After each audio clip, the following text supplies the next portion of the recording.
tardes, muy buenas tardes. Esta es su plataforma Conversando con Rafael Linares. Me acompaña en el día de hoy un gran amigo y hermano, Francisco Carvajal, abogado de los tribunales de la República, intelectual y por demás amigo de esta plataforma que siempre sigue diariamente y que me da consejos y que me ayuda muchísimo en el contenido de este programa. Mi querido Tito Carvajal, buenas tardes, ¿cómo estás? Bueno, para mí es un gran placer comparecer a este espacio alternativo de televisión en la República Dominicana, que es bastante objetivo, aunque he planteado ante el país que muchas veces no estoy de acuerdo con muchas posiciones públicas que tú grimes ante el país, pero entiendo que es una de las pocas plataformas serias que tienen contenido, porque la gran tragedia nacional,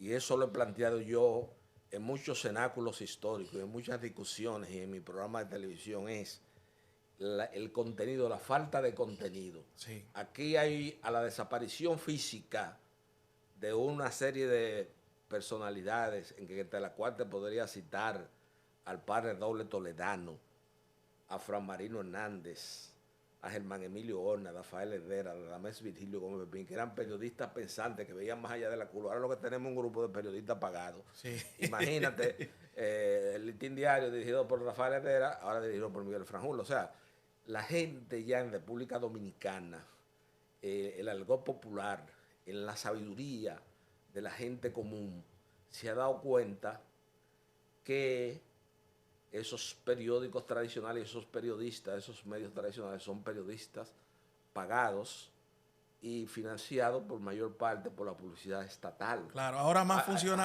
funciona el carácter empresarial, claro, entonces, que el carácter comunicacional y educativo. Exactamente. Entonces, cuando en esa época, por ejemplo, cuando estaba don Rafael Herrera en el listín, yo recuerdo un hecho histórico trascendente, Sí.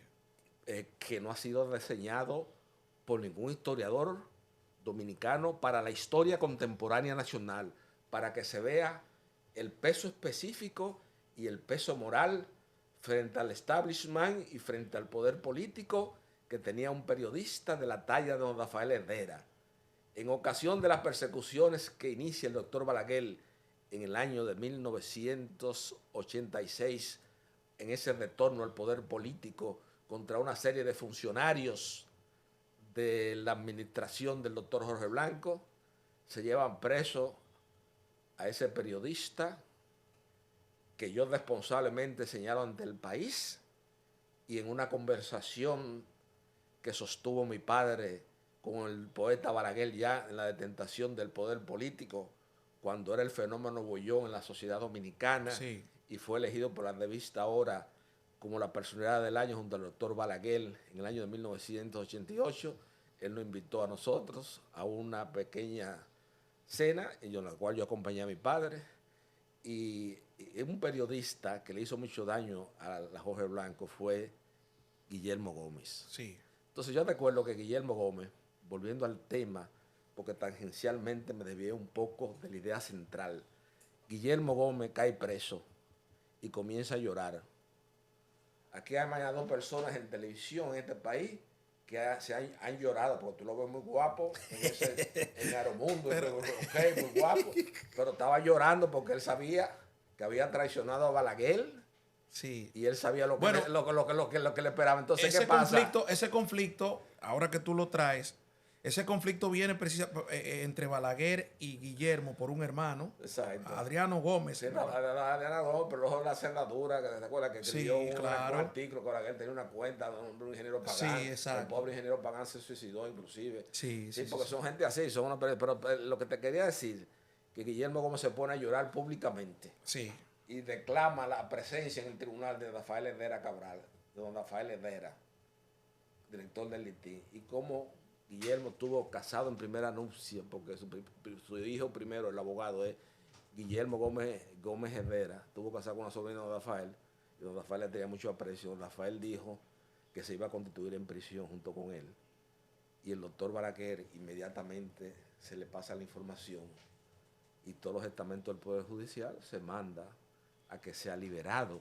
Sí. Todo este Pero déjame decirte una cosa. Prisión preventiva. Entonces, parte yo te quiero decir, de esa exhaustiva investigación que hizo el poeta Balaguer contra el Partido Revolucionario Dominicano. Fíjate que no hubo grupos que, por ejemplo, como Peña Gómez, como el licenciado Atuey de Can Jiménez, que él los respetó hasta el final, porque Atuey, si en este país y su carácter no lo ayudó, había una persona que merecía por los crisoles históricos la dirección de los destinos nacionales en la detentación del poder político, era el licenciado Atuey de Can Jiménez. Sí, pero mira una cosa, a propósito de Guillermo Gómez, independientemente de lo que le podamos criticar a Guillermo, ha mantenido coherencia en el discurso opositor hacia la oposición. Balaguer, por ejemplo. Sí, no, yo tampoco el ejemplo. Doctor Balaguer, a Leonel Fernández. Claro. Fue un PRDista en un momento determinado. Fue una persona que estuvo siempre haciendo oposición, y lo lógico que cuando lleguen al poder disfrute de las mieles del poder. Claro, pero yo no estoy criticando eso. Yo lo que te estoy poniendo como ejemplo para que tú veas, te pongo esa anécdota de Guillermo Gómez, para que tú veas el peso específico de los periodistas. Don Rafael Herrera, Germán Emilio, el padre Doble Toledano. Totalmente de acuerdo. Y esa serie de gente que ya no hay nadie hoy día que lo tenga en la sociedad. Mira, recientemente estamos hablando con Francisco Carvajal, aparte de abogado, conoce gran parte de la historia de este pueblo dominicano, gracias a la investigación a la que él siempre nos tiene acostumbrados, pero aparte de eso, a que su padre, Buellón Carvajal, mírenlo aquí donde está Buellón Carvajal, quizá ustedes no lo conozcan ahí, pero ese que está ahí es en el juicio a propósito de temas históricos, y es algo de lo que quiero hablar contigo, Francisco. Háblanos de esa fotografía y de los integrantes que están allí.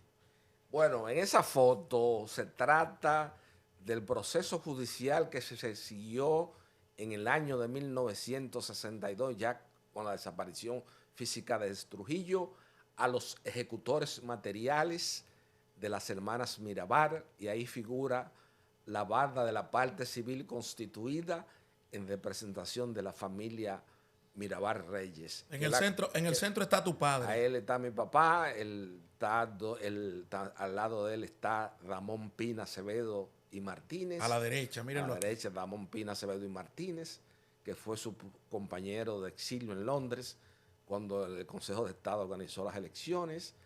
Al lado figura Miguel Arcángel Vázquez Fernández, y del otro lado figura don Antonio Guzmán López, que fue un abogado muy importante, el papá de Fabio Guzmán Ariza, que acaba de publicar un libro trascendente de la jurisprudencia dominicana desde el 1908 a la fecha, y el indio de al lado es nada más y nada menos que el gran maestro del derecho dominicano en toda nuestra accidentada vida histórica, el abogado de mayor formación integral, de mayor formación intelectual, de mayor capacidad de raciocinio, como lo es el inolvidable Héctor Emilio Sánchez Morcelo. Una gloria del derecho dominicano, del procedimiento, de todas las materias. Era un concepto integral, manejaba todas las disciplinas y todas las vertientes de la jurisprudencia, de la doctrina y la legislación. Tito, insuperado en la apertura y la democracia. Sí, Tito, a raíz de un tuit muy controversial, diría yo, que fuera de base, como diríamos nosotros ahora en la juventud, una jovencita, se llama Noelia Jacín, se hace llamar comunicadora, publicó esto el mismo día que mataron a palos, que asesinaron a palos a las hermanas Mirabal. Y tú que traes esta fotografía del juicio, de uno de los juicios históricos de este país. Y fue el primer juicio televisado ante el país entero. Sí, exactamente. Televisado. Que fue, ese juicio buscaba resarcir en parte el daño moral, el dolor. No había forma de resarcir el dolor, porque ese dolor que estas tres mujeres, al asesinarlas, le dejó, la familia sufría. sin lugar a dudas que no había forma de resarcirlo. Pero esta muchacha en el 2022, sin conocer nada, y es por eso que yo quiero, te traje aquí, porque tu padre participó en ese juicio, fue uno de los abogados de ese juicio. Y aparte de eso, fue la voz autorizada de Manuel Aurelio Tavares Justo durante toda la vigencia política en la apertura y la democracia del 14 de junio como agrupación política, como lo recoge un destacado y fino ensayista dominicano, que es José Rafael La Antigua, Sí. que señala que los tres jóvenes fundamentales de la generación, en la generación del 60, al inicio de la generación del 60, en la vida política nacional, lo era José Francisco Peña Gómez, porque era la voz autorizada del profesor Juan Bosch, lo era el señor Brinio Rafael Díaz, que después murió asesinado en los Estados Unidos de Norteamérica, porque era la voz autorizada del licenciado Viriato Fiallo, de Unión Cívica Nacional, Sí. y Francisco Carvajal Martínez, porque era la voz autorizada de Manolo Tavares Justo, y esas eran las tres agrupaciones que dominaban el parnaso político nacional al inicio de la década del 60. Esta joven, volviendo al tema, Tito, sin despreciar, sin menospreciar esa cátedra que tú nos estás dando y que le estás dando a la juventud, les invito a que se suscriban a este canal, que difundan este contenido, si quieren saber la verdad de lo que aconteció en la República Dominicana en torno a las hermanas Mirabal. Esta joven, Noelia Jacín, dice, escribió, hoy es uno de esos días en que se le rinde tributo a tres comunistas inservibles. Y ahí siempre, tú sabes que aparece un malocorista, para decirlo así, que dice, gracias por decirlo y quiero saber qué aporte hicieron ellas. Ese es un señor que se llama Saúl Villano y ella dice, morirse. Yo le comentaba a esa jovencita hace unos días que si ella hubiese dejado el término hoy se le rinde tributo a tres comunistas, no tendría ningún, bueno, traería un debate a la mesa, un debate histórico, que es lo que nos falta a nosotros, el debate histórico. Ahora, cuando ella dice inservible y ella se está poniendo en un lugar que yo no tengo que guardarle respeto a ella, pero no le falto el respeto por ser una dama, sino que entonces vamos a hablar de historia. Vamos a hablar de historia para que esta joven aprenda un poco. Primero el comunismo. ¿Qué significaba el comunismo para la época, Tito? Mira, primero aquí hay mucho mito. Tú coges, hace un inventario entre los 50 dirigentes de izquierda en la República Dominicana y en cuanto al conocimiento de la concepción de la filosofía marxista de la historia, eran unos analfabetos, eran gente por emotividad. Sí. Tú lo coges a todito. Ahí están mis amigos, José Ernesto Oviedo Landestoy, un grupo de muy poca gente tenía la ilustración que tenía, por ejemplo, José Ramírez Condecito, que era un dirigente del MPD, discípulo de Jaime Corson en la pintura nacional y era un lector voraz. José Israel Cuello Hernández y los hermanos Isa Conde. Fuera de ahí, todo lo que era gente por emotividad, que ni siquiera habían leído el manifiesto comunista ni entendían la tesis de Marx de que el motor de la historia es la lucha de clases. Y esta camada de jóvenes, entonces, por ejemplo. Esos jóvenes hay que analizarlo desde el punto de vista sociológico. Vamos a ir a la génesis primero para caer en eso, porque lo de esa joven, esas expresiones de esa joven tan trivial y tan falta de fundamento conceptual, jurídico, histórico. No, lo de hoy. Responde a un aspecto de una consecuencia que nos tenemos que ir a la génesis. Sí. A la desaparición física de Trujillo. Sí. Y con el movimiento de una serie de movimientos se destruyó la esencia de la escuela de Trujillo, que si analizamos los parámetros internacionales, era una educación, una instrucción pública, donde la mayoría de las personas se formó. Apenas existían 2 o 3 colegios privados, como Luis Muñoz de Rivera, donde estudió Danfi Trujillo, el Colegio Dominicano de La Salle, donde estudió mi padre, Hugo Tolentino Dit, don Enrique Cabral, donde estudió también un grupo de destacadas figuras de la época. Entonces, cuando comienza el movimiento renovador en la Universidad Autónoma y en todas esas cosas, comienzan a expulsar a la escuela de Trujillo. que era una escuela que no es como dice la gente, hay que irse a la encuesta de Hosto, que se hace en 1951, para darse cuenta de la calidad y de la escuela de Trujillo.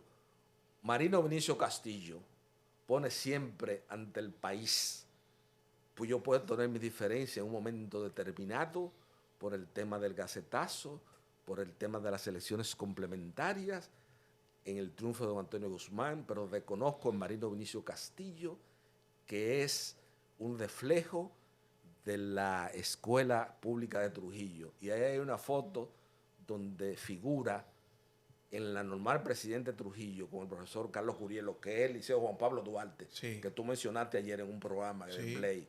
Sí. Ahí viene una revista de Estados Unidos a hacer un reportaje y por azar de la vida le toma una foto al profesor Carlos Curiel, que se encuentra en un recreo con varios discípulos.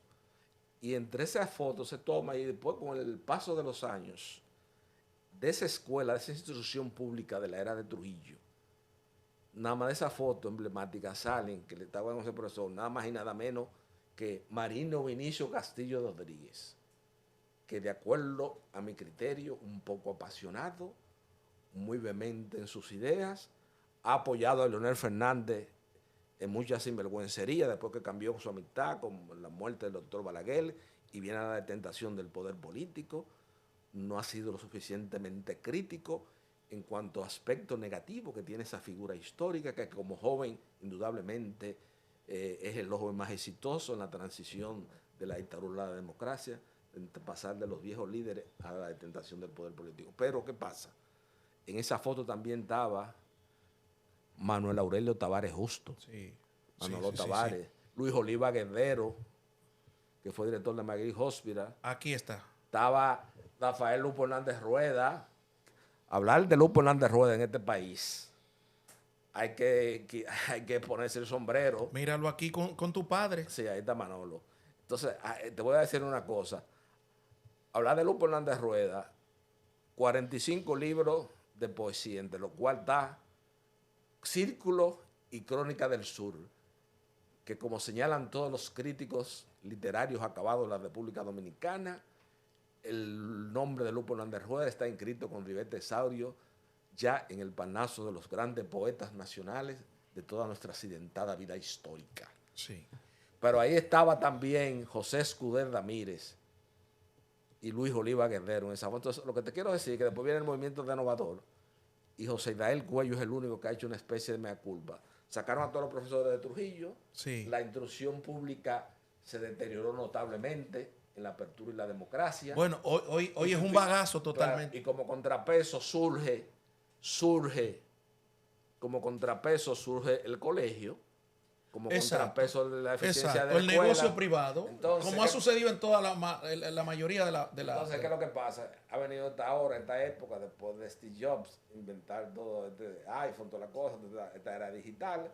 Entonces, han venido una serie de aplicaciones donde todo el mundo tiene acceso. Entonces, se ha abierto el Twitter, que como bien lo define Fernando Sabater, es la invasión de los imbéciles. Podríamos hablar de una imbécil aquí. Ese es un imbécil, eso es un producto de lo que es la escuela, de lo que es la instrucción pública, del deterioro, de esa cultura marginal que se ha creado, porque la gente también ha perdido el hábito de la lectura. Sí. Y entonces aquí hay una cultura light, Sí, como el hombre light que hablaba Enrique Roja, no, porque el hombre light te sabía quién era Ortega y Gasset. En aquella España invertebrada, sí. En aquella España de la generación del 98 de José Martínez Ruiz, sí. que cayó en un profundo pesimismo cuando España perdió posiciones como Cuba y Puerto Rico. Sí, que te sabían definir los procesos históricos. Pero ahora estamos en una subcultura, ahora el que viene, lo que vale la pena es Mami Jordan, Doki RD, que sé yo qué, Michelle disparate. Entonces, ese tipo de gente, como tú dijiste bien claro en la comparecencia tuya a mi programa de televisión, esa gente, y como decía Ramón Francisco y Pedritín Delgado Malagón, cuando aún todavía no se había acentuado tanto ese proceso de decadencia en que hemos caído, que la música, actuar es el reflejo de la crisis del arma nacional. Sí, pero vámonos al concepto histórico, Carvajal, para analizar este tuit de esta joven. Hoy es uno de esos días en que se le rinde tributo a 3 comunistas inservibles. Ellos no eran comunistas. Eso es el primer error histórico que contiene ese tuit, es eso. Pero primero es un tuit muy superficial. Sí. Y no eran mujeres inservibles, muy por el contrario. Ellas estaban en un peregrinaje y eso demuestra la ignorancia y el desconocimiento por la historia contemporánea nacional de las nuevas generaciones de dominicanos. Porque si nos vamos a la historia, ese crimen marcó y selló el final de la era de Trujillo. Las hermanas Mirabal eran mujeres liberales que acompañaron a su marido. Y como Minerva fue novia antes de Manolo Tavares de Pericles Franco, que la educó políticamente porque era un dirigente también de cierta formación de ideas avanzadas de la época. Minerva es el brazo político y el cerebro del 14 de junio. Y es la que crea... Abogada de los tribunales de la República en un momento. Y es la que crea el movimiento de mayor sustentación social que enfrentó Trujillo durante toda su accidentada vida histórica. Sí. ¿Tú sabes por qué? Porque en ese 14 de junio ahí estaban los jóvenes de más de las 20 familias trujillitas más reconocidas, los hijos de don Ofelio Bonelli, los hijos de don Arturo de Pradel. Ahí había muchísima gente. De ahí viene el análisis histórico, no el cuento, sino el análisis histórico, que a Trujillo quienes le matan son sus amigos. Porque, no, es una frase famosa porque cuando Danfi regresa de París, urgente a la muerte, él le dice a Johnny Aves García, al director jefe del CIN, del Servicio de Inteligencia, le dice: Johnny, pero usted es un mierda, yo lo tenía para que cuidara a mi papá. Entonces, usted estaba más presente el general Marco Jorge Moreno también, que fue el edecán militar de Trujillo. Ustedes lo que son es una mierda, comienza Danfi con Pirulo al lado de Pirulo Sánchez Duviroso y Tunti Sánchez. ¿Y qué le contesta silentemente Johnny Aves García? Señor, yo estaba para cuidar a su papá de sus enemigos, no de sus amigos. Por ejemplo, el profesor, podríamos decir así, Tony Raful, habla de que Johnny Aves García, a propósito de que lo estamos mencionando en este debate contigo, de que Johnny Aves García no murió en Haití, sino que murió en Miami. Eso es una fábula de poeta. Yo se lo dije a Tony. Yo le dije: Tony, no, Tony, hazme el favor. Johnny Aves García fue ejecutado en Haití y eso lo sabe todo el mundo.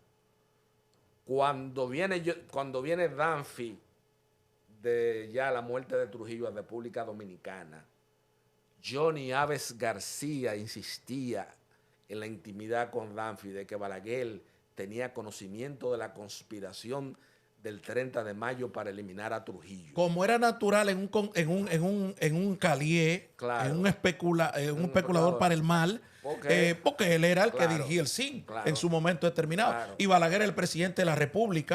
Claro. Y entonces, Johnny Aves García le da eso. Balaguer siempre le tenía esa espinita guardada. Porque el poeta Balaguer era un hombre que conocía todo y tenía la paciencia de Job. Sí.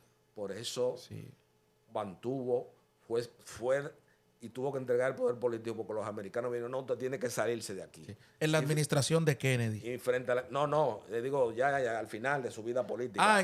Tú hablas en el 96, en el 94, la crisis del 94. En el enfrentamiento con un líder mesiánico como es José Francisco Peña Gómez, que era un líder mesiánico, porque el mismo Balaguer, en su recurso de rendición de cuentas en la Asamblea Nacional en el año de 1978, señaló ante el país, refiriéndose al doctor José Francisco Peña Gómez: reconozco su superioridad como conductor de masa.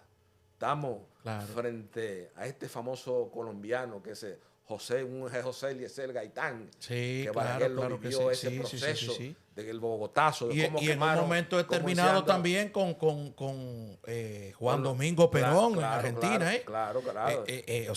Y Luis Carlos Galán. Luis Carlos Galán Sarmiento, muerto a manos del cartel de Medellín. Claro. Pero lo que te decía de cosas, entonces, Johnny Aves es un invento de Tony. Sí. Yo se lo dije a Tony, con eso no. Es como le decía Euclides a Luis Calaf, que se quería una vez coger la empalizada. La empalizada es un merengue de la tradición oral de la línea. Y Euclides usted le dijo a Luis Calaf, Luis, no te lo cojas, que eso no es tuyo. Eso de chiquito yo lo vi, pues está bien, Euclides. Así le digo yo a Tony, eso es un invento. Entonces, ¿qué pasa? Johnny Aves García de aquí se va a Haití, se asila en Haití. Sí. Y en Haití se pone a conspirar contra Papadop, el papá de Duvalier. Sí, el papá de Jean-Claude Duvalier. El papá de Jean-Claude Duvalier, Sí. con el viejo, el doctor Papadop, que era, Sí. que era una figura excepcional. Nada más hay que leer los tratados de médico, naturalista, de Diedrich, intelectual. de Diedrich sobre Haití. Sí, médico, Entonces, naturalista. Balaguer, cosa se mete en una conspiración Johnny Aves García contra Papadop, con el yerno de Papadop y un grupo. Y eso lo explica Fernández muy claro, eso está documentado en la historia haitiana contemporánea. Entonces, va y se asila en la embajada dominicana. Y el embajador, que era un apellido Caría, Caría Dominici, llama al doctor Balaguer antes de aceptarlo, como asilado en embajada dominicana en Haití. Y el doctor Balaguer le cobró la insinuación. Aquel momento de las insinuaciones que él le hizo a Danfi, de que él era uno de los cerebros de la noche del 30 de mayo, y le dijo, niéguele, usted no puede aceptar a una persona así en la embajada dominicana. Entonces Caría lo sacó y ahí los tontomacus se hicieron cargo de él. Tony, que no invente. El que está vivo, el que estuvo vivo hasta hace los otros días que yo lo vi, fue Candito Torres, que era uno de los asistente de Johnny Aves García en el servicio de inteligencia militar y que fue que transfirió la orden de Pupo Domán a Johnny Aves García, Candito Torres, a Víctor Alicino Peña de Vera para que se diera el asesinato de las hermanas Mirabal. Porque hubo varios intentos. Sí. Hubo varios intentos. Esa vez que ellas fueron, en días anteriores ya ellos estaban preparados. En 3 ocasiones se abortó el asesinato. Eso está documentado históricamente y en el proceso y en los documentos que yo tengo del archivo de Fefe Valera Benítez y de mi papá, que eran de las 2 personas junto al ingeniero Félix Germán y Vinicio Chavadía más cercano a Manolo Tavares. Después lo de ahí, eso es Monte y Culebra. Aquí en este país hay que poner la jerarquía. Eso eran los generales en el 14 de junio. ¿No me entiende lo que le quiero decir? Sí. Entonces la gente cercana a Manolo Tavares. Entonces, ¿qué pasa? En esos archivos, esas cosas que te digo, o sea, la Mirabal hicieron varios viajes, y en uno iban con unos niños, y entonces ahí se ordenó que se abortara, pero ya el 25 de noviembre del año de 1960, se dio instrucciones precisas de que fuera con quien fuera, se le diera muerte a las hermanas Mirabal. Y ahí es que van ellas a ver a sus esposos, a Pedrito González, a Leandro Guzmán y a Manolo Tavares, que están en la cárcel pública de Puerto Plata, y dan un viaje con un Rufino de la Cruz, que era un empleado de un señor apellido Burnigal, que era íntimo amigo de Enrique Peinado Soler, el papá de Jacinto Peinado, que trabajaba en el Atlas Commercial Company. Sí. Y entonces ese señor compraba vehículos para orientar a la juventud dominicana. Para alquilar y dar viajes. Entonces, ¿qué era el Atlas? Rufino de la Cruz. Bueno, eso era de las grandes empresas que dejó el jefe aquí a su muerte. Exacto. ¿A qué se dedicaba esa empresa? Trujillo César representaba una serie de marcas de vehículos norteamericanos. Sí, porque tenemos que volver al ABC. Estaba Caribbean Motor Company también. Sí, al ABC de todo esto, porque parece como que aquí han borrado parte de la historia. Trujillo es lo peor que ha pasado por el... Mira, te está hablando un hijo de un antitrujillista, de un hombre que más que Francisco Carvajal Martínez, hay poca persona ante el país que pueda presentar los crisoles de ser un ferviente luchador antitrujillista, empezando en el 1946 como canillita de los hermanos de Ucudere y la Juventud Democrática. Sí.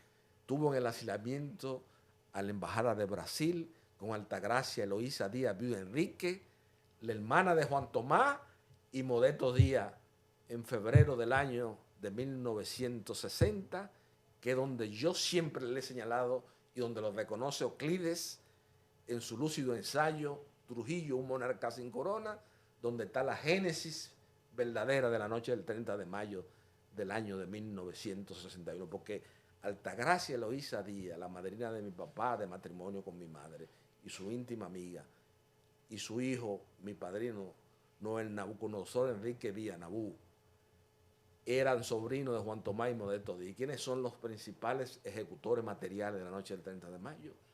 Antonio de la Maza y Juan Tomás y Modesto Díaz. Entonces ahí es que está la génesis de la noche del 30 de mayo del año de 1961. El Pero hermano todos fueron grandes beneficiarios materiales de Trujillo. El hermano de Antonio de la Maza, Tabito, muerto por orden de Trujillo antes del complot, Claro. antes del ajusticiamiento. Antes del ajusticiamiento. Del 30 de mayo de 1960. El tema de Galíndez. De Galíndez. Gerard Murphy, el piloto norteamericano, Exacto. que trajeron, que él tenía conocimiento de eso, que hicieron un Se dice vuelo. que Trujillo lo mandó a matar al hermano de Tabito, al hermano de Juan Antonio de la Maza, Tabito, Sí. Que Trujillo lo mandó a matar porque había participado en el secuestro de Jesús de Galíndez para Exacto. traerlo aquí. Y que Trujillo, al darse cuenta que tanto el FBI como la CIA se habían dado cuenta, ya manejaban la información, Sí, lo mandó a matar. Mira, a él lo ganaron en una estación de metro en Nueva York y lo anestesiaron. Entonces buscaron a Gerard Murphy, un piloto americano retirado, Sí. que tenía problemas de visual y por eso se había retirado. Entonces él voló de Nueva York a la Florida, Miami, en una altura que los radares norteamericanos no pudiesen detectar el vuelo del avión con de Galíndez. Pero el problema de Galíndez, oye bien, aquí también se inventan muchas vainas, porque esas son las cosas que a mí me incomodan. Porque aquí lo que tenemos una serie de historiadores corporativos y lampones que viven atrás de los grupos económicos para que le den dinero. Mira, Aquí la historia, yo tengo el libro de Víctor Medina Benet, el tomo 2, y ahí ensucia, y ahí ese hombre acaba con gente, mire, y dice cosas, y tengo documentos originales yo en mi poder, que aquí esas familias que tú ves hoy tradicionales, que viven reclamando transparencia ante el país, desde muchas tribunas de la sociedad civil, son los primeros que se quedaron con el patrimonio de Trujillo. Yo dije ayer... A papá no le pueden venir con cuentos. Yo dije ayer... Yo, de lo único que yo me enorgullezco de dos cosas. A mí no me interesa ni riqueza material, no me interesa nada. Pero yo me enorgullezco de dos cosas. Primero, de ser hijo del doctor Francisco Carvajal Martínez y de la licenciada Josefina Valdés, viuda Carvajal Martínez, la discípula más aventajada de ese gran sabio dominicano que fue Andrés Avelino García y Solano, una de las mentes mejor amuralladas que hemos tenido en toda nuestra historia, y precisamente las expresiones del empresario más exitoso en la apertura y la democracia, como lo es José Luis Condipio Estrada, donde ha señalado a Cándido Cerón en un grupo de intelectuales, que yo hice una maestría del dominicano en la delatada vida pública de Francisco Carvajal Martínez. Esas son las dos cosas que me llenan de más de orgullo a mí, porque lo material es efímero. A mí la riqueza no me impresiona, ningún grupo, yo no escribo, yo hablo como un libre pensador, digo la historia real, pero mira, ese tema de Galíndez, aquí lo han querido sobredimensionar. Hay una serie de cosas. Trujillo era muy receloso con un tema. Sí. Su familia. Que era su familia. Como lo es todo el mundo, no es Trujillo solamente. Sí, eso la gente quiere decir que no, que eso es un atributo personal del perínclito varón de San Cristóbal, del dictador. No. No. Eso es a todo el mundo. Todo el mundo es el pater familia, como decían los franceses, en el derecho de familia. Sí. Eso de Trujillo se encargó de tres figuras fundamentales que fueron servidores de él y lo traicionaron: Jesús de Galíndez, José Almoina.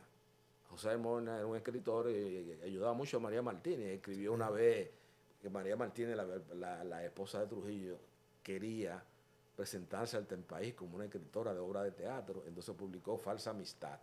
Y el vulgo, el argot popular, la tradición oral de la gente, dice, fue Almoina, de Falsa Amistad, fue Almoina que se lo escribió a María Martínez. Entonces, Almoina de Galinde y Mauricio Báez, que no es como la gente dice, que Mauricio, que esto, que lo otro, que lo han querido darle una sobredimensión histórica.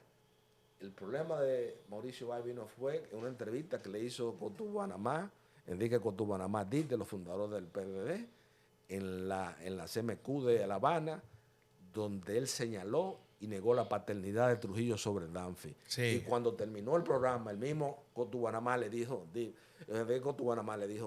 eres hombre muerto porque en política no se cae en el plano personal. En el plano personal. Y esos tres elementos lo eliminó Trujillo, Almoina, de Galinde y Mauricio Báez, porque cuestionaron su paternidad sobre Danfi. Aquí yo dije exclusivamente. ayer. No era porque fueran agentes trascendentes, porque ¿qué era de Galinde? Sobre de Galinde se dice muchísimas cosas.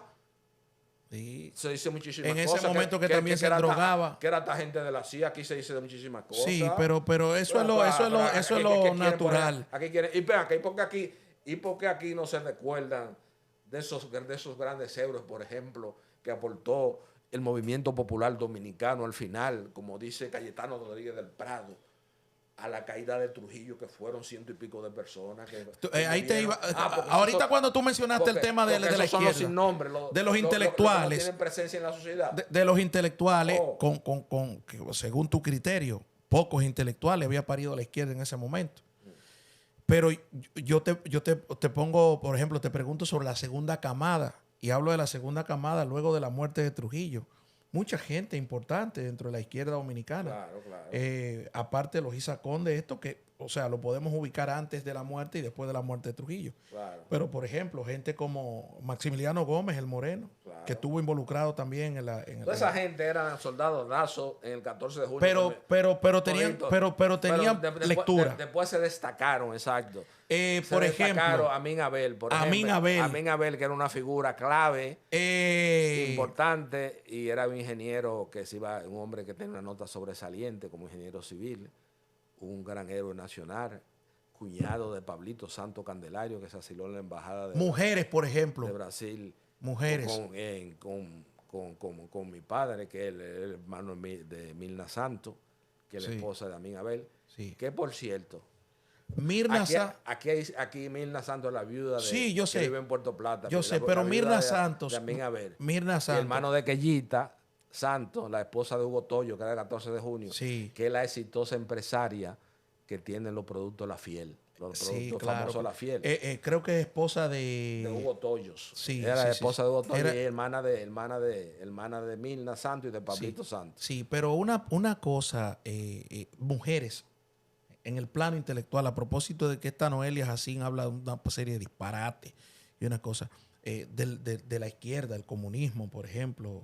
No porque la Mirabal en ese momento, fíjate, en ese momento hay un aspecto decisorio con el término de la caída de Trujillo y el cambio de la política de los norteamericanos hacia el Caribe. El ascenso de Fidel Castro Ruth, el 1 de enero de 1959, le cambia el mapa y la idea y la estrategia que tienen los norteamericanos frente a América Latina y el Caribe como su frontera imperial más cercana frente a los otros países del bloque que quedó dividido. Una pregunta ahí, Tito, una pregunta. Tú hablas del triunfo de la Revolución Cubana 1 de enero del año 1959 y que el cambio por parte de la administración de Norteamérica, específicamente la administración de Kennedy, claro, hacia nosotros los dominicanos, fue precisamente por ese triunfo. Pero yo diría que en ese momento, 1959-60, aquí, la República Dominicana no pasaba un deterioro tan importante como sí lo pasaba Cuba, con Fulgencio Batista a la cabeza. Claro. Trujillo por lo menos tenía cosas controladas. Y quienes más... La Revolución Cubana es producto, primero, el descontento de la población dominicana con ese proceso que Fulgencio Batista, con esa dictadura, con ese proceso de sufrimiento que había tenido el pueblo cubano durante los últimos 5 o 10 años y que cayó lógicamente en manos de Fulgencio Batista. Ahora, en Trujillo no podemos decir eso por la afirmación que tú haces de que a Trujillo lo matan sus amigos. Sí había un deterioro de la dictadura, pero quienes matan a Trujillo son su propia gente. Claro. Lógicamente, pasando ya una dictadura con 30 y tantos años, 31 años No, casi y menos. que además después de la celebración de la Feria de la Paz y Confraternidad del Mundo Libre del año de 1955, donde se excedió en los gastos, la economía dominicana, si vemos el análisis del 55 al 60, no tuvo un buen desempeño. También tuvieron las sanciones de la OEA que impuso con los atentados a Rómulo Betancourt, Sí. más el crimen de las hermanas Mirabal y las expediciones.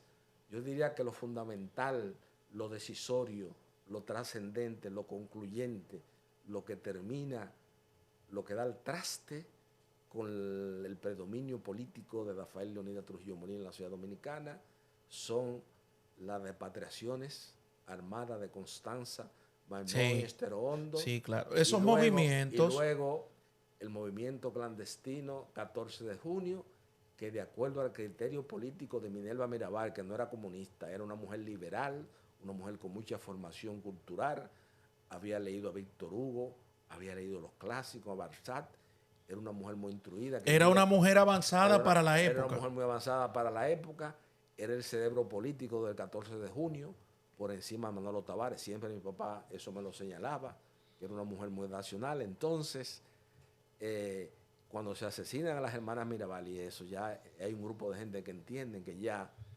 Trujillo está entrando en una etapa demencial, que había que salir de Trujillo. Entonces, Exacto. lo que se combina contra Trujillo, se meten los conspiradores, va Antonio Imbel,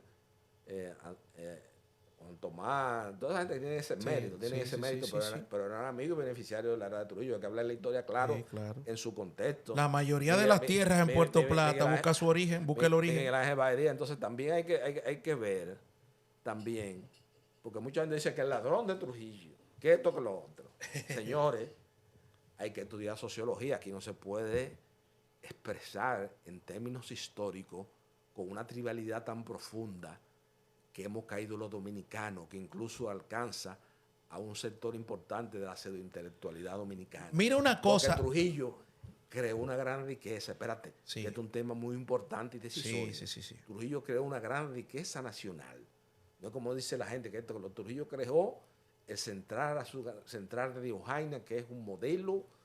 Ingenio Riojaina. Central de Riojaina, que era un ejemplo de lo que era un ingenio azucarero en su época, como lo demuestra Hampton Wilson Delgado en su célebre obra, que es un bestseller, el primer gran bestseller y único bestseller dominicano que ha existido, Trujillo, querido, temido y amado por otros, de Hampton Wilson Delgado, el antiguo compañero de mi padre de la promoción de 53 de la Escuela de Derecho de la Universidad de Santo Domingo, junto al doctor Hugo Tolentino Dip, Bernardo Fernández Pichardo, Adriano Altañán Uribe Silva, Donald Joseph Rick Cabral, Rafaelito Molina Morillo, Bernardo Fernández Pichardo, Miniato Coradín y otros destacados dominicanos. Entonces, Trujillo crea esa riqueza. Sí. Se hace el mayor propietario de tierra, de inmuebles, Sí. de porciones de terreno en la República Dominicana. Los pone a producir. Lo pone a producir. Y cuando le hace Vallenilla, Alán le hace la entrevista, le dice, yo no, la gente habla muchas cosas, pero yo mi riqueza, tengo millonaria, pero mi riqueza yo la tengo aquí en República Dominicana. El pueblo dominicano es el dueño de mi riqueza, de todos esos terrenos. Eso le declara la Vallenilla Alán. Cuando se muere Trujillo, tú te pones a analizar todos los bienes que tenía. El punto ciego de la historia dominicana, como digo yo, que ningún historiador serio lo ha querido abordar. Sí. Que desde la noche del 30 de mayo Exacto. al 24 de abril del año 1935, Sí. tú te lees las gacetas oficiales, tanto del Consejo de Estado, encabezado por ese gran amigo de mi padre y consejero que fue Rafael Filiberto Bonelli, Don Fello, que de acuerdo al criterio de mi papá, era uno de los dominicanos que tenía mejor puesto los jardines colgantes de Babilonia, porque cuando la embajada dominicana, Juan Domingo Perón se asiló y entró un grupo, él protegió a don Juan Domingo Perón y sacó un arma y dijo, están en territorio dominicano, quien le ponga la mano a Perón yo le pego un tiro. Ese era don Fello Bonelli en este país. Y cuando don Fello se creó el Tribunal de Confiscaciones, la ley de todas esas cosas, vinieron todas esas leyes que todos los bienes de Trujillo pasaron a mano del Estado. Sí, claro. Entonces después tú te buscas las gacetas oficiales de cómo mucha gente aquí, por su simple acto de notoriedad, se declararon ricos. Porque sus familias participaron en la noche del 30 de mayo, se declararon propietarios de muchas tiendas por un simple acto de notoriedad. Y ya en el retorno al poder político del el doctor Balaguer sabiendo con los tigres que estaba bregando, porque estaba bregando con los trujillistas de primera, Bueno, y estaba bregando con todos estos tigres que matan a Trujillo, sí. que se hace el grupo del 30 de mayo, un grupo poderoso, y ahí que se acumulan riquezas incalculables. Bueno, parte de los problemas... No se me pueden poner guapitos ninguno, porque si quieren, yo le hago la prueba. Ahí están todas las gacetas del Consejo de Estado, del gran amigo de mi padre, que fue Donald Joseph D. Cabral, que sí. tenía, pónmelo ahí, que aquí, tiene la peña del Triunvirato, la peña del Triunvirato con mi papá y Luis Amía Matió. O sea, que no estoy hablando con conocimiento de causa. En esa tertulia ahí siempre se juntaba Francisco Carvajal Martínez, Luis Amía Matió y Donald Joseph D. Cabral. Francisco, hablaste de dos temas que no lo quiero dejar antes de que se termine la entrevista. Hablaste del tema Central Romana, hablaste del ingenio Río Jaina o de la central. No hemos hablado de Central Romana todavía. Perdón, bueno. Puerto Rico Sugar Company. Sí, pero ¿qué pasa? No, corrijo la pregunta. Recientemente el periódico Listín Diario, yo lo traté en el programa ahora, hablaste del atentado de Rómulo Betancourt, que con eso es que quiero enlazar, y de las sanciones de la OEA en 1960 hacia Trujillo o hacia la República Dominicana, y con eso lo quiero enlazar con el tema del Central Romana.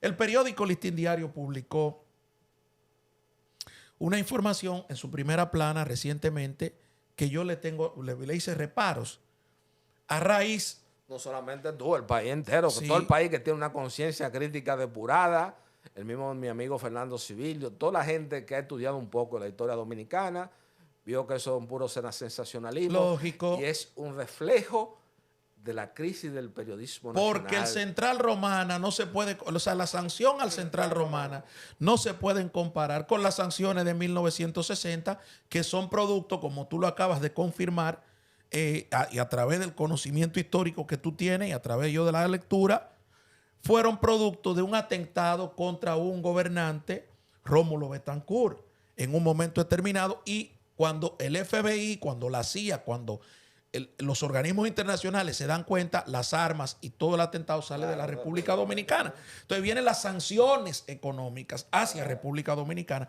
que dentro de ella está suprimir la cuota azucarera que tenía el Estado Dominicano a través de la central, que era el ingenio Río Jaina. Exacto. Trujillo dejó 9 ingenios aquí funcionando. Trujillo dejó un patrimonio, dejó empresas.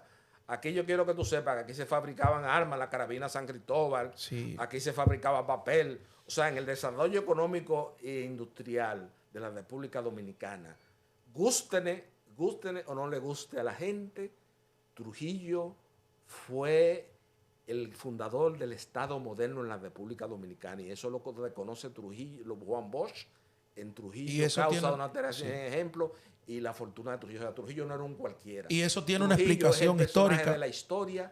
Fíjate que sobre Trujillo hay 300 y pico de biografías. Sobre Juan Pablo Duarte, que es el fundador, como decía Balaguer, sí. La idea más pristina. Ese Juan Pablo Duarte, no de este muchacho, que era del Tribunal Constitucional, no del tal, ¿cómo que se llama? Que Wilson. No de Wilson Gómez. Sí. El Duarte de don Pedro Troncoso Sánchez, sí. El hijo de don Pipí Troncoso de la Concha. Ese es Juan Pablo Duarte de Episodios Dominicanos, porque hasta en eso hemos descendido como país y como sociedad. En la apertura y la democracia, esa es una de mis críticas, Leonel, no hemos cualquierizado. Le hemos entregado las instituciones a los tigres. Sí. Se ha cualquierizado, se ha tiguerizado tremendamente. Y eso, tú me hablas de don Pedro Troncoso Sánchez, que es de la nobleza, de la oligarquía intelectual dominicana, hijo de don Pipí Troncoso de la Concha, hermano de Jesús María Troncoso, que fue que renegoció con Calder Hall el pago de la deuda externa de Trujillo. Del año 1947, claro, que ahí se produce una reforma constitucional. Y le decomisó muchísimo dinero. O sea, estamos hablando de gente que Trujillo se ha dado lo mejor de este país. Sí, sí. O sea, don Pipí Troncoso de la Concha Era el primero tratadista junto a Cundo Amiama del derecho administrativo en la República Dominicana. Sí, pero también eso tiene también ese paseo histórico que tú das de esa fortaleza del Estado dominicano, y gracias a dominicanos, valga la repetición, importante, con causa, Trujillo se rodeó de ellos. Por ejemplo, en el año 1934, la imposición del himno nacional, porque aquí se cantaban 3 o 4 himnos. Según la historia, están ahí. No, Trujillo que organiza el Estado. Él organiza el Estado. Ahora, a raíz de esas sanciones del año 1960, que la vuelve a restablecer Estados Unidos, gracias al pedimento que hace Joaquín Balaguer y ya una serie de cosas que comienzan a funcionar en el Estado Dominicano con la ausencia de Trujillo, a raíz de estas sanciones del 60, se pueden entonces vaticinar, se pueden analizar muchas cosas que va a pasar la sociedad. Deterioro de la educación dominicana a partir de ahí, porque Balaguer independientemente se tiene que dedicar a otro plan para... Tenía primero la confrontación de los grupos de izquierda, ahí voy, de las utopías revolucionarias, porque acuérdate también sí, que la izquierda dominicana, es bueno establecer esto. Si hay una persona en este país que tenía un concepto de la conducción de los destinos nacionales, era el poeta Balaguer. Ahí había la confrontación después que él retorna al poder político después de la Revolución de Abril del año de 1965. Al regresar en el 1966 viene la confrontación de la plena vigencia de las utopías revolucionarias.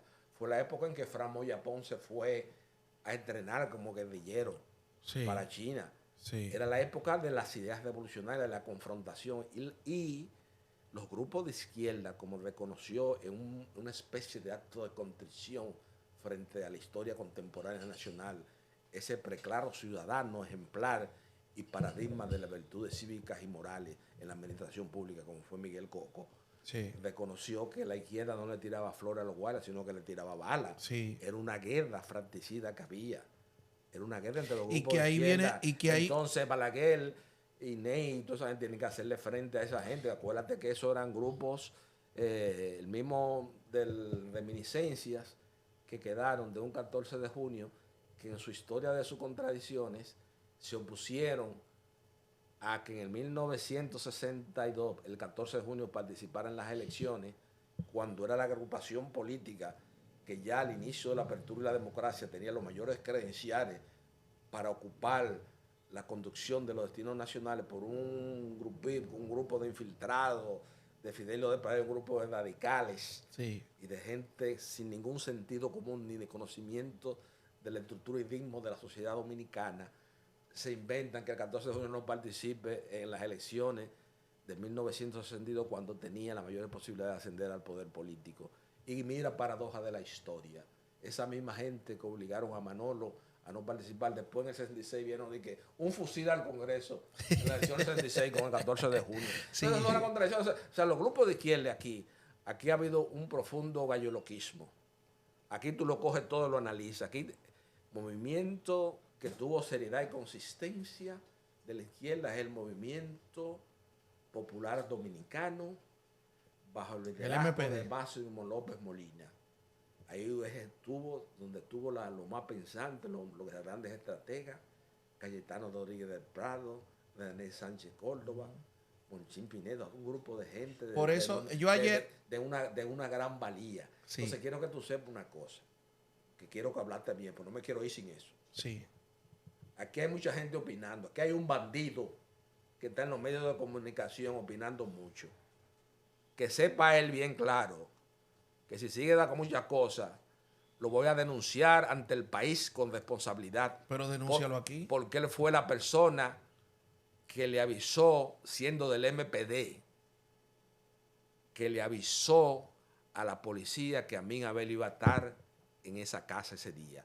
Eso fue un aviso de uno de los miembros del Movimiento Popular Dominicano, que hoy priva en dirigente político, en la apertura y la democracia, y lo que es es un gran bandido. Porque es un gran bandido. De estos farsantes que es está un gran bandido. Yo decía ayer aquí. Y está entre él y Moisés Blanco Genao. Sí. No lo voy a mencionar a él por respeto ahora mismo. Pero mira, fueron los que le dijeron a la policía, le dijeron a Ney, vayan allá que Amin Abel va a estar ahí. Me contaba. Ay, qué paradoja, que esa era una información clasificada de que él iba a ese apartamento de Milna Santos, de su refugio, a visitar a su niño que cumplía años. Eso son la gente que quiere emplazar. Mira una cosa, aquí, mira una cosa. Se están volviendo locos. Finalmente. Aquí hay que empantalonarse. Sí, finalmente, porque ya hemos llegado al final. Mira, yo como comentaba con mi amigo Rafael Guerrero, de Corrupción al Desnudo, sí, un gran amigo que me mío, contaba, un gran llave mío. Me contaba una anécdota de su papá. Y me decía, mira, yo te voy a decir algo. Mi papá fue policía todo el tiempo. Sí. Y aquí todo se mira todo es según el color del cristal con que se mira. Wow. Porque mi papá a ciertos izquierdistas, que no eran más que delincuentes, porque el que se metía a un banco a robar, claro, la policía tenía que matarlo como delincuente. Claro. O sea, ellos en su mente tenían una revolución, pero era lógico que el policía pensara así, porque así fue formado. Pero eso me lo contaba Guerrero. Finalmente, Tito, ¿cómo tú ves a la juventud dominicana en un espacio de 30 segundos? Porque tenemos poco tiempo. Sí, ahora que tú mencionas Guerrero, te voy a robar 10 minutos más, porque te voy a decir un tema muy importante que tú mencionaras a Simón Tadeo Guerrero, Rafael Guerrero, sí, y el Central Romana Corporation. Tenemos que caer ahora en un tema. Guido Gil Díaz, hermano de Oscar Gil Díaz, el autor de La naturaleza histórica del pueblo dominicano, que es una obra fundamental de historia nacional, y su hermano Guido publicó Orígenes y Proyección de la Guerra Restauradora, y era el compañero prácticamente de mi padre en el movimiento revolucionario 14 de junio. Ya en la apertura y la democracia, y mi padre y Guido Gil Díaz negociaron varios convenios colectivos de condiciones de trabajo en varios ingenios del país para ciertos trabajadores que tuvieran mejores condiciones de trabajo. Y ya al final, por ejemplo, del Central Romana, en esa época, que era el Central Romana, bajo la administración de Teobaldo Roser, fueron a Guido Gil Díaz, estaba negociando y forzando un convenio colectivo de condiciones de trabajo, y ahí es donde uno de esos viajes que iba con José Cabrera, el publicista Dorín Cabrera, mi papá le dijo: Guido, no hay condiciones ahora mismo, hay muchos enfrentamientos, la izquierda está desbordada, hay mucho enfrentamiento, entonces usted tiene que no vaya a ese viaje. Entonces, a Guido Gil Díaz, por el paso de la Jicotea, el Central Romana, bajo la administración de Teobaldo Roser, lo asesinan en lo que hoy es la playa La Minita. Y eso siempre se le atribuyó a Simón Tadeo Guerrero, porque era el comandante que lo hizo preso en el río Soco. Pero yo quiero decirle a la gente una cosa, con relación al tema de Central Romana Corporation, ya con la familia Fanjul, porque yo he estudiado un poquito de la historia de la migración de la familia. Esa playa Minita está en manos de Casa de Campo, sí, ahora del Central Romana. Sí, lo que era la playa Minita. En esa época no era la Minita, porque no se había desarrollado. Sí. Eso fue cuando llegó Álvaro Carta después, que fue otro cubano muy vivo, pensado, que comenzó a desarrollar eso. Entonces, ese Central Romana, que hoy día en la República Dominicana es propiedad de la familia Fanjul, que es una familia, porque yo he estudiado un poco la migración, como te reitero, la migración de familias cubanas permanentes a los Estados Unidos y su incidencia en la sociedad norteamericana, y la familia Fanjul es un modelo de ser empleador. El Central Romana es el que da mejores condiciones de trabajo, así como mucha gente en una época, en honor a la verdad histórica, quería trabajar en compañía dominicana de teléfono porque era el modelo en dar beneficios marginales. Asimismo, es el Central Romana actual. Bueno, se puso unas sanciones. Yo creo que eso es un atentado no contra los fanjul, sino contra la República Dominicana, por las veleidades y los desvaneos que ha presentado la actual administración en la dirección de la política exterior y la política con los norteamericanos. Porque parece, quieras o no, y eso tendría que verlo un especialista de la conducta, tenemos un presidente que actúa temperamentalmente como si fuera una especie de hijo de Olga Guillot, temperamental.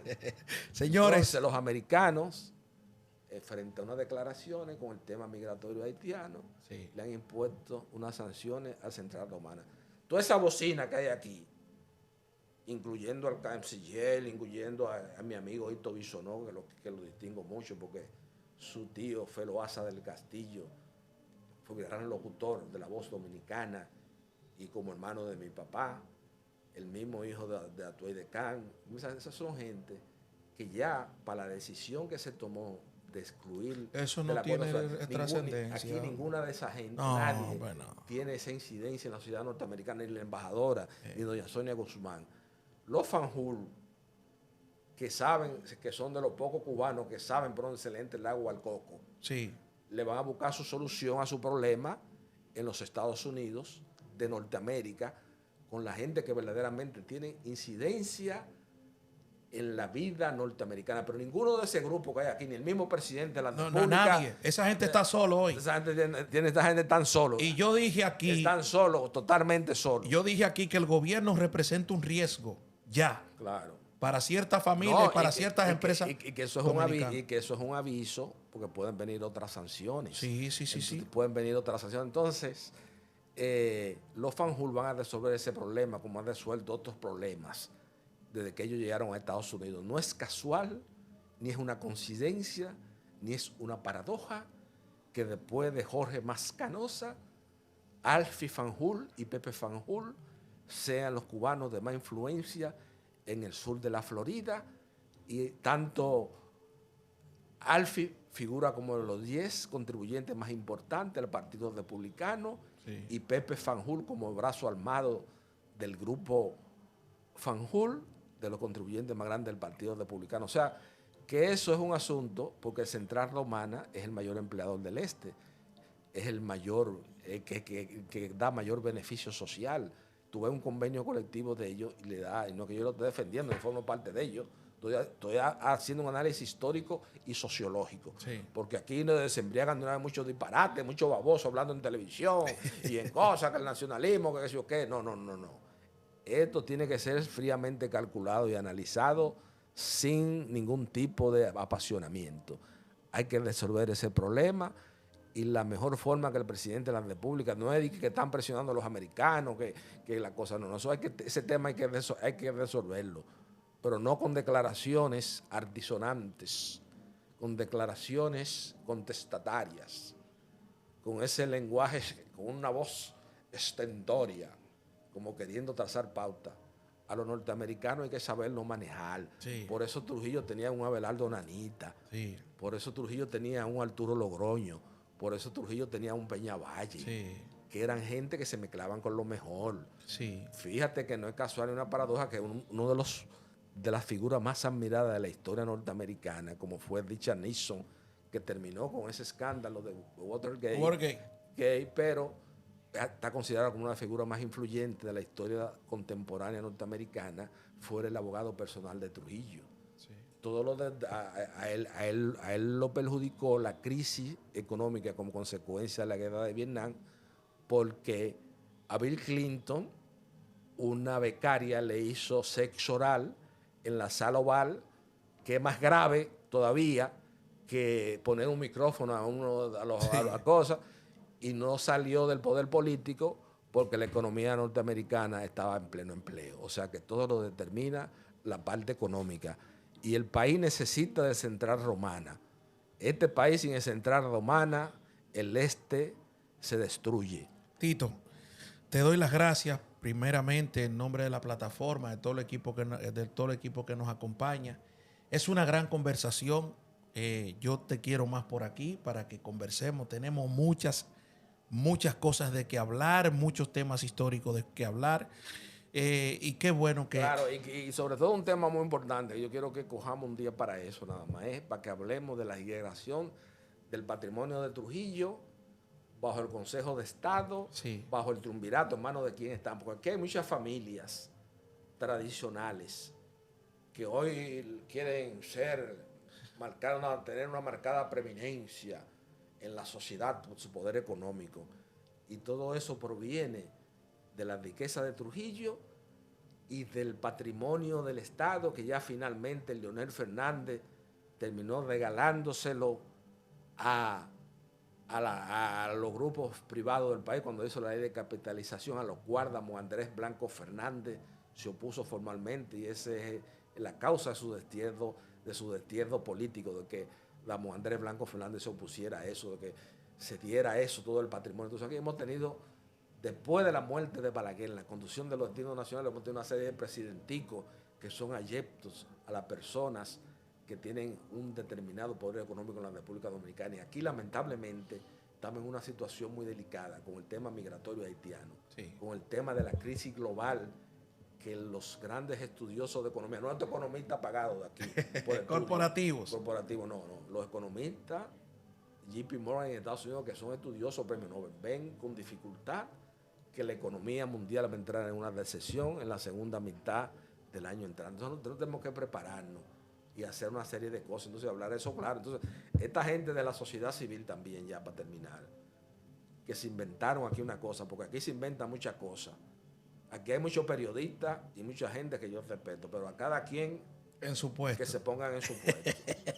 Tú nunca vas a ver a Marino Zapete, que es una voz crítica, es una voz disidente, un iconoclasta, trata de ocupar sin el talento y la probidad de un Pedro Fernández Pey el papel de nihilista y contradictor de paradigma en la sociedad, que fue destacado narrador dominicano.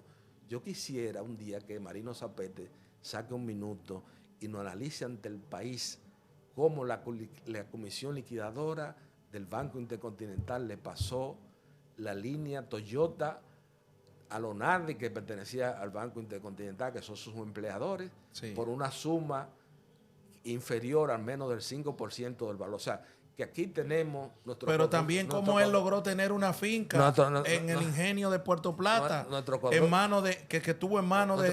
Nuestro conducto favorito. O sea, que Lonardi, sí, aquí lo que le hicieron fue una estafa al Estado Dominicano con la Comisión Liquidadora de Baninter, apoyado por Hipólito Mejía. Bueno, señores, le damos las gracias a cada uno de ustedes por esta hora de conversación histórica.